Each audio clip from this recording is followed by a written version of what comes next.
ராமேஸ்வரம். ராமேஸ்வரத்தில் உள்ள கெந்தமாபுரங்கிற ஏரியாவில் அமைந்துள்ள ராமர் பாதம். ராமர் பாதம் என்னன்னா, இங்க இருந்து ராமர் இலங்கையை பார்த்ததாக ஒரு ஐதீகம் இருக்கு. ராமேஸ்வரத்துல இது ரொம்ப முக்கியமான இடம். இது வந்து ராமேஸ்வரம் கோயிலுக்கு அடுத்தபடியா பார்க்கக்கூடிய இடங்கள்ல மிகவும் முக்கியமான இடம், ரொம்ப பிரசித்தி பெற்ற இடம். இங்க ராமேஸ்வரத்துக்கு வரும் யாத்திரைகள்ல பெரும்பாலும் இங்க வரக்கூடிய இடம். இப்ப சமீப காலங்கள்ல பாத்தீங்கன்னா இங்க யாத்திரைகளை யாருமே அனுமதிக்கிறது இல்ல, யாருமே இங்க வர்றதுக்கான வழிவகை செஞ்சு கொடுக்கல. காவல்துறை பேரிக்கேட்டை வச்சு அங்கங்க தடுத்து நிறுத்தி இந்த ஊருக்கு வர்ற வழியை வந்து அடைச்சி வச்சிருக்காங்க. வரும் விழாக்கள் இன்னைக்கு தை அமாவாசை, ராமேஸ்வரத்துல ஸ்தம்பிக்கிற அளவுக்கு கூட்டம் இருக்கு. இங்க இதுவரைக்கும் ஒரு 10 பேர் கூட தரிசனம் பார்க்கறதுக்கு வரல.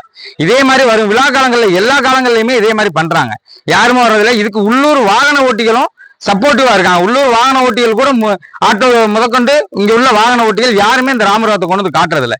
இதுக்கு பதிலாக சும்மா வெறுமனே ஒரு கல்லை வச்சு தனுஷ்கோடி போற வழியில ஒரு ராமர் பாதம் சொல்லிட்டு பொய் சொல்லி ஏமாற்றி யாத்திரைகளை பிளப்பு நடத்தி வர்றாங்க. ஆட்டோ டிரைவர் மற்றும் இங்க உள்ள ராமேஸ்வரம் வாகன ஓட்டிகள் அனைத்து பேரும் ஒரு 5% பேர் தான் இங்க வர்றாங்க.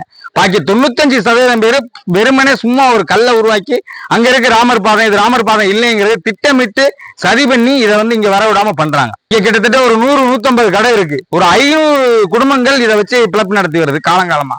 இப்ப வந்து பாத்தீங்கன்னா இங்க யாருமே யாத்திரைகளை அனுமதிக்கிறது இல்லை. இது திட்டமிட்ட சதி போல உள்ளது. திட்டமிட்ட சதிதான் சொல்லணும். திட்டமிட்ட சதியா பண்றாங்களா என்னங்கிறது தெரியல. இதுக்கு உடந்தையா போலீஸும் இருக்கு, இதுக்கு உடந்தையா காவல்துறை, முழுக்க இதுக்கு உடந்தையா காவல்துறை செயல்படுது. அங்கங்க பேரிக்கேட்டை வச்சு அடைச்சி வரவிடாம பண்றாங்க. என்ன காழ்ப்புணர்ச்சியோ காவல்துறைக்கு எங்களுக்கு எந்த காழ்ப்புணர்ச்சியும் இல்லை. ஆனா திட்டமிட்ட காவல்துறை வந்து இது காழ்ப்புணர்ச்சியா பண்றாங்க.